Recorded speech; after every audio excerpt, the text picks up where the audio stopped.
Reflections by Marcus Aurelius Antoninus. Begin your day with this reflection. I shall meet the meddler, the ingrate, the scorner, the envious one, the cynic. Yet these men are thus because they know not how to distinguish between good and evil. But I, who am able to discern the quality of goodness that it is beautiful, and of evil that it is loathsome, know also the real being of the wrongdoer, that it is kindred to me, not kindred in blood or race, but partaker in intelligence, and part also of the divine. None of these men can harm me, for none of these can force upon me the evil that I hate. I cannot then be angry with my kinsmen nor scorn them, for we are all made to work together, like feet, hands, eyelids, the rows of the upper and lower teeth. Not to work together, therefore, is against nature, and to be vexed with and scorn one another is to strive against one another. As for books, cast away your thirst after them, that you may not die complaining, but go off in good humor and heartily thank the gods for what you have had. Do not let accidents disturb or outward objects engross your thoughts, but keep your mind quiet and disengaged, that you may be at leisure to learn something good and cease rambling from one thing to another. Manage all your actions, words, and thoughts reasonably, since you may at any moment quit life. And what great matter is the business of dying? If the gods exist, you can suffer nothing, for they will not harm you. And if they exist not, or take no care of mortals, why then a world without either gods or providence is not worth a man's while to live in. How can that which cannot make the man worse make his life so?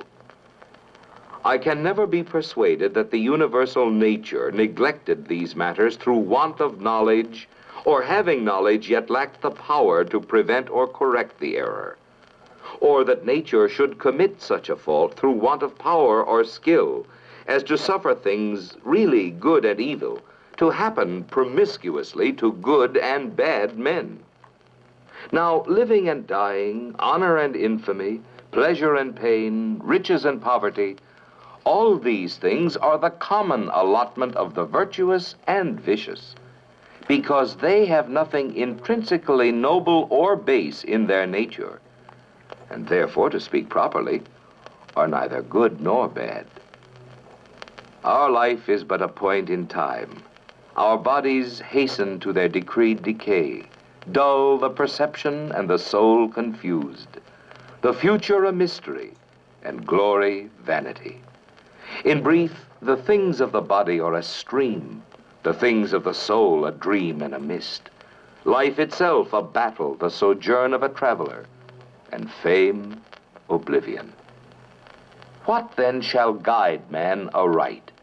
One thing alone, the love of wisdom.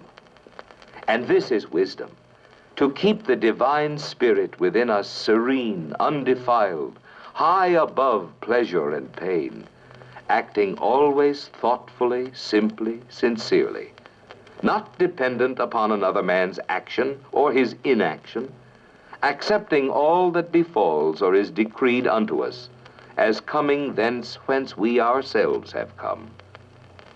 When all is done, it is to wait for death with a cheerful spirit, beholding in it but a return to the elements of which all living beings are made.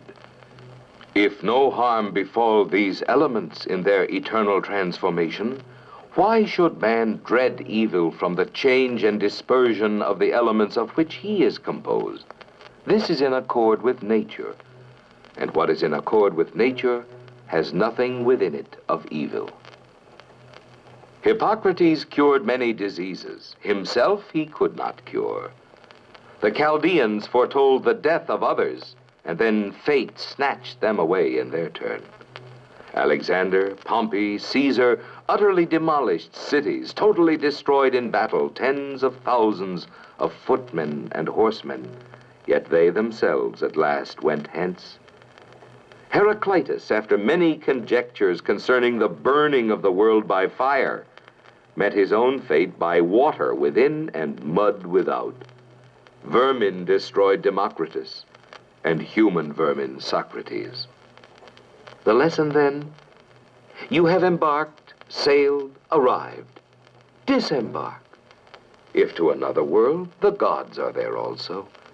If to a dreamless sleep, you shall be freed from pleasure and from pain, no longer slave to the body, which is as base as its captive is noble. For this is reason divine. That is dust and defilement.